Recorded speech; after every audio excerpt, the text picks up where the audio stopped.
If you have a Bible with you, I want to invite you to open to Matthew chapter 18. All right, Matthew chapter 18. We are definitely in Christmas season. How many of you guys have all of your Christmas shopping done? How many of those same people, you have every one of those gifts wrapped already? Oh, man. You're like, how many of you guys are going Christmas shopping this afternoon like me and my wife Emily to try and go and get the majority of our stuff? All right, like, okay, that's Christmas season. You have two groups of people. You have the people that like December 1st, they're done. They have everything ready, it's under the tree. And then you have the people that like the classic trope in a movie, Christmas Eve, are like, what stores are open? What can I get my spouse at Dollar General that they won't be able to tell is from Dollar General? All right, just lots of candy. I'll just put it that way. All right, so Christmas is great. I love Christmas programs. You know, I grew up as a product of 90s Christmas programs that were very different than what happens today. Today, it's like, okay, one rehearsal, kind of do this. You know what? You don't even have to learn your lines. We're going to have other people read your lines for you. I grew up at the time where it's like, oh no, it is November. We now start weekly practices for this Christmas program. And you will memorize every line and you will have a vocal solo because your mom is directing it. And she's going to make you do that no matter how embarrassing it is. That may or may not be my story. All right. And so like, I love seeing this, but like, it's funny to see how things have changed over the years. I figured with the kids program today, I'd do a shorter sermon. I want to bring in the idea of kids. All right, of kids. Because believe it or not, as adults, we have a lot that we can learn from kids. So many ways that we can be challenged by them and by their faith even. And so how many of you at Christmas time or other holidays, you have two separate tables for eating dinner? Okay, you know what I'm talking about, right? Like you have the adult table and you have the kids table. All right, how many of you guys have a kids table at holidays? Maybe, you know, there are all sorts of different reasons for it, all right? And the kids table usually, where is it? It's like in the basement. It's, if you can help it, on hard floor, not white carpet, not white shag carpet, okay? Like, it's somewhere off. Maybe it's even outside. You're like, hey, December's nice this year. Go sit on the front step. Okay, you can eat your food out there. So funny thing, at Emily's aunt and uncle, we still go there for most Thanksgivings. We sit at the kids' table.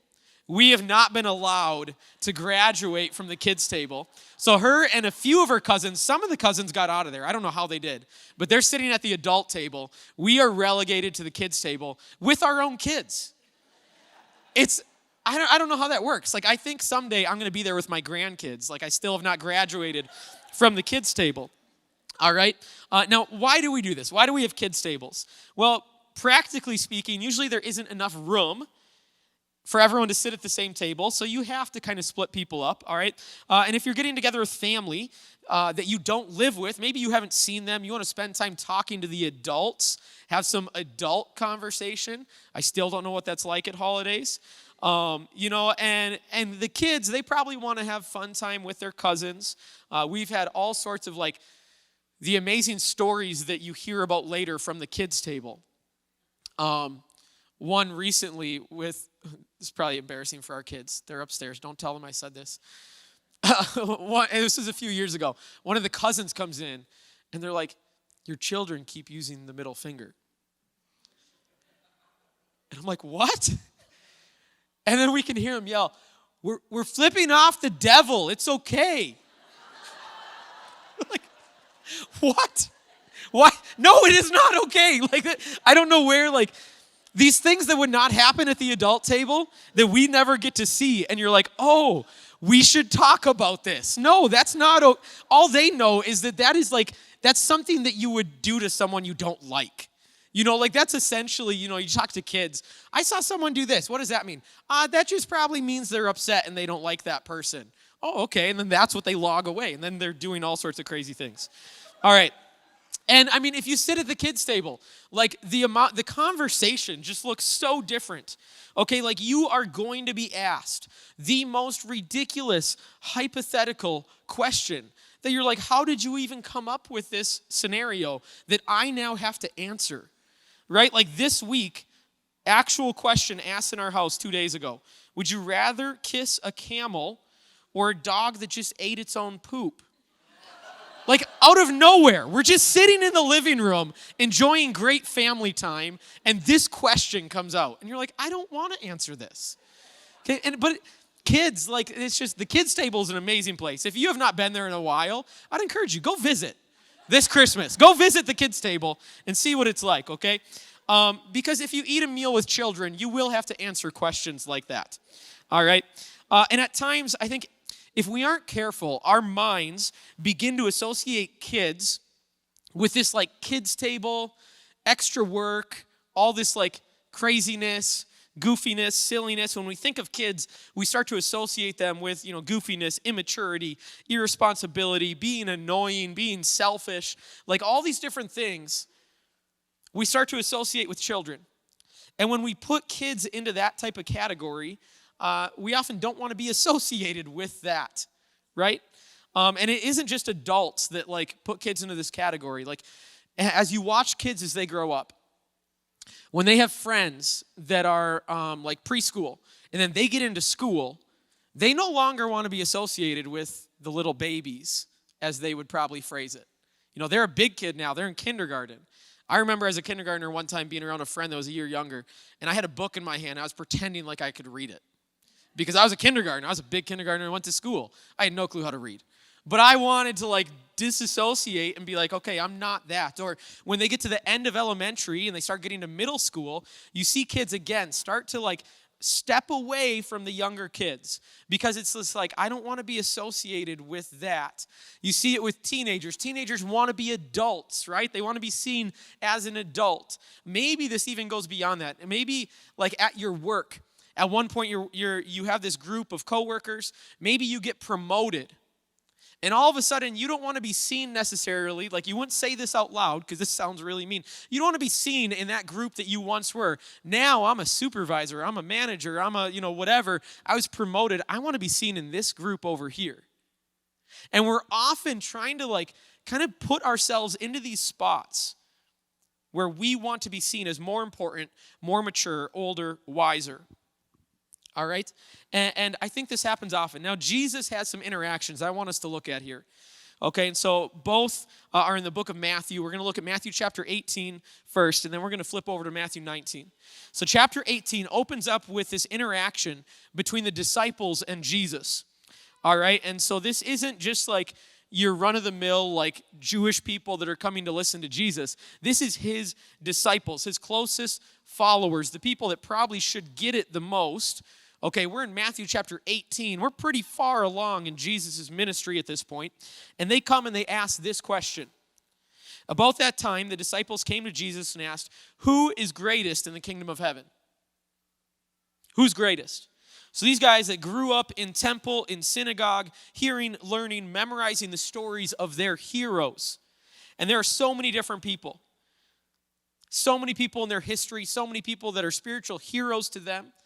All right, and they did all sorts of great things for God. They led God's people in different ways and in different times. And they want to know who is the best of these heroes. If I'm going to try and model my life after somebody, I want to know which one was the best so I can follow that example. Jesus called a little child to him and put the child among them. Now, real quickly, kids in these days, they were not seen as giving value to society. Basically, they were at the continual kids table their whole life. You're relegated over here to this spot of like, you're not very important. We're not really interacting with you. You're just a child. And that was kind of the approach in this time. They weren't counted in a census. If you were a boy, you at least had the prospect of like growing up in this culture to be seen as valued. Really, especially young girls were not valued in this type of way. And oftentimes, in first century, you're talking about families that if they couldn't make it financially, they would be selling their young girls into different types of servitude or slavery, things like that. Girls were seen as a burden because when they go to get married someday, you have to pay the dowry. You have to actually pay this other family to take on this burden.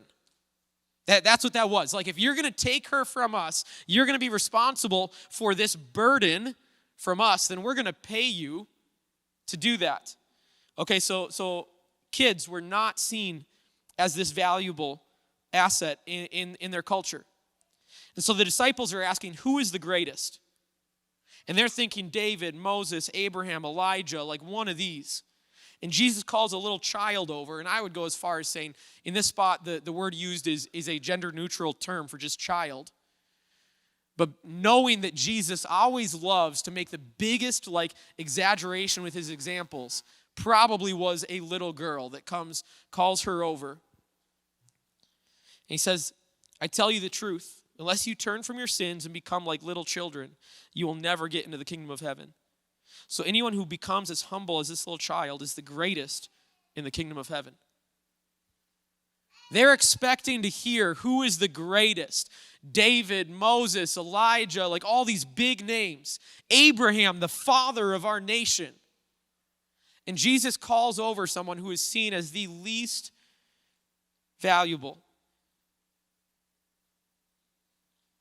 He continues on, he says, and anyone who welcomes a little child like this on my behalf is welcoming me. But if you cause one of these little ones who trust in me to fall into sin, it would be better for you to have a large millstone tied around your neck and be drowned in the depths of the sea. Again, we see that exaggeration, that going to the extreme that Jesus often does in his examples.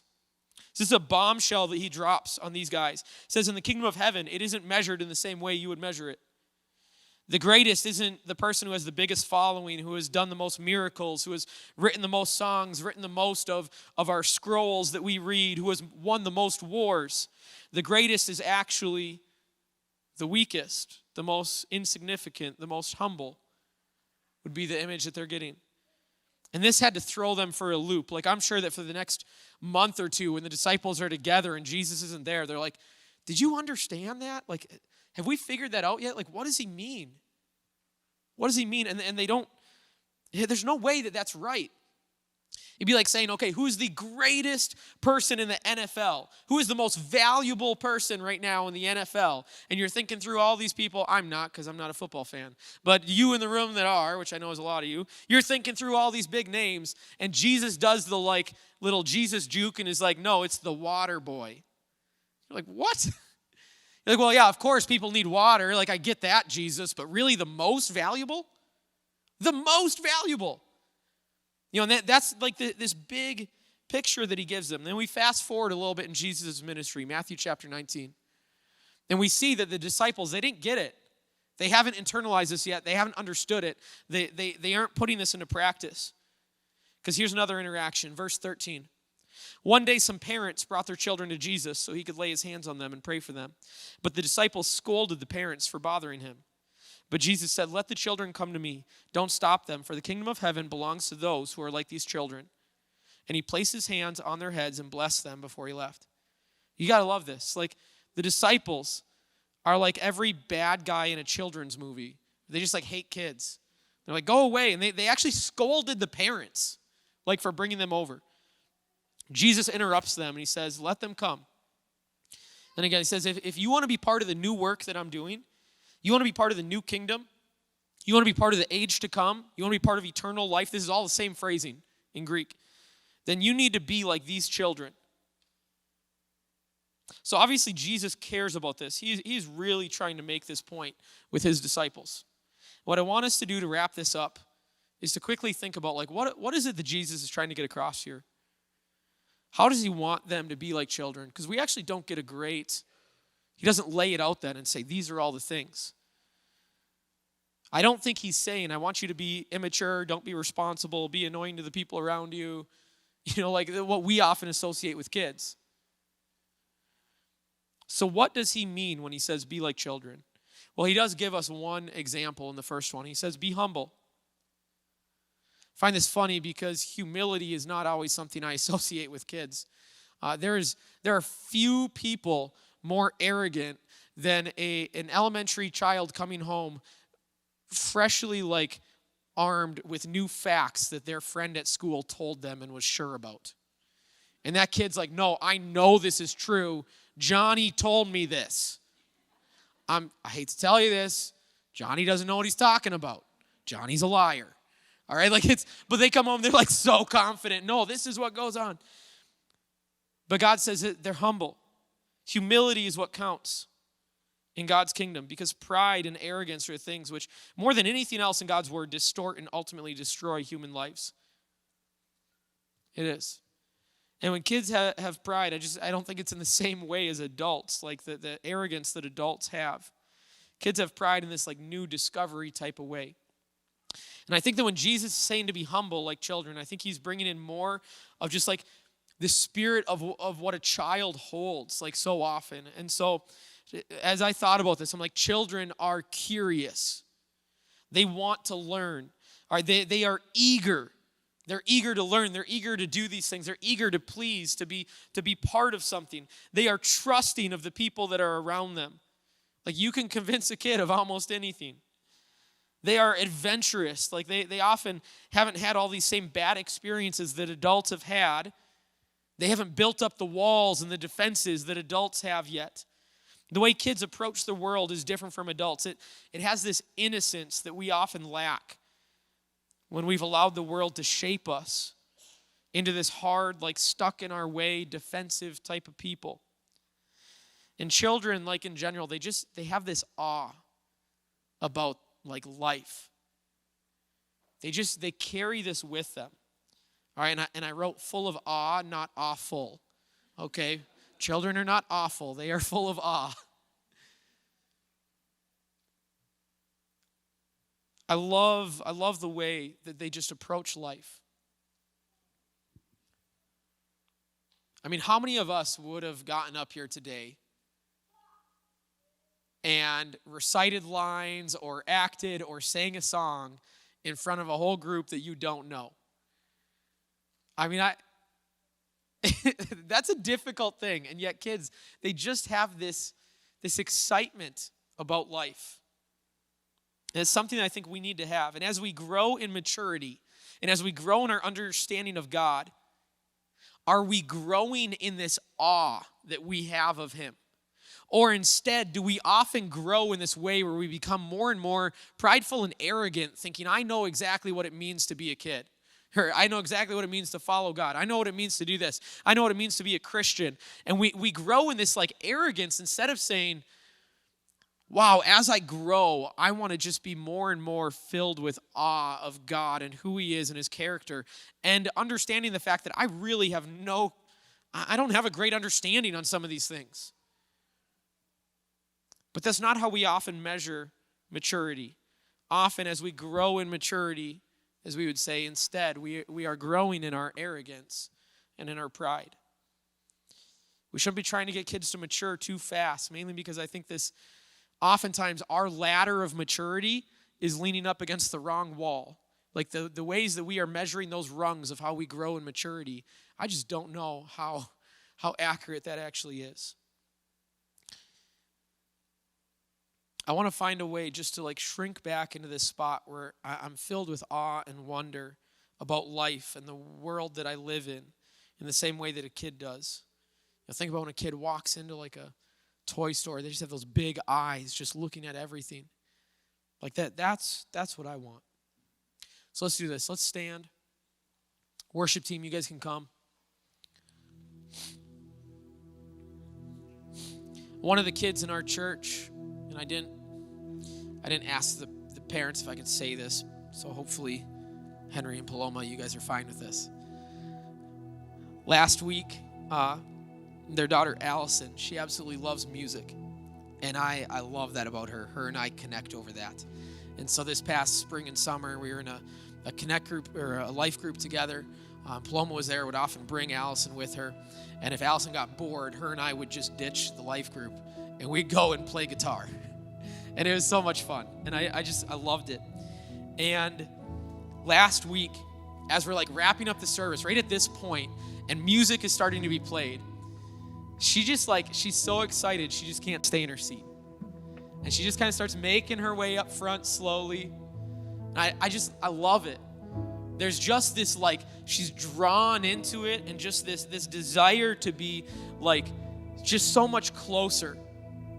And I I loved watching this the whole time. I just couldn't help but smile the whole time. She keeps coming closer and closer. And I halfway expected her to actually come up and stand by me as I was playing guitar, as would often happen. And I love seeing that, just this innocence that's mixed with awe and excitement. And I want to have that as I approach God. That's what I want in my life. I want to keep getting drawn in. And Christmas time might be a better time than any other to have this type of awe. And so here's my challenge for us this week. And it's going to look different for each one of us in this room. All right? You know, we saw that Jesus valued children and their approach to the world in a pretty big way. And so I want you to kind of ask this question of yourself. How can I approach God in a more childlike way this Christmas? All right, and we don't do this often, where the reality is the passages that we're digging through here. Jesus doesn't give us a lot of answers of what it means to approach him in a childlike way. And that's hard, because sometimes we just want that like black and white, like tell me what I need to do. But what he does do is he values children. He values the way they see the world. He values the way that they interact with the people around them. And so in some way, I know that my life, as I grow in maturity, should almost look more and more like a child. And so I want to just challenge us with this question. I want each one of you to kind of ask this of yourself. Like, this Christmas season, how can you approach God differently? How can you approach God in a way that is more childlike? How can you have more wonder this Christmas? How can it feel like your first Christmas again? And I'm not just talking about like the presents and this and all that, but as you approach God, as we, next week gather for Christmas Eve service, how can you feel like this is once again like the first time that it has this massive meaning and importance to you? Right? Like don't be the Scrooge where everything Christmas makes you mad. Don't be Scott Calvin where Christmas is beneath you and all that celebrating and all that. It's like, how can you approach Christmas this year in just a different type of a way? Don't relegate joy and Christmas spirit to the kids' table. Actually, do that, but then relegate yourself to the kids' table.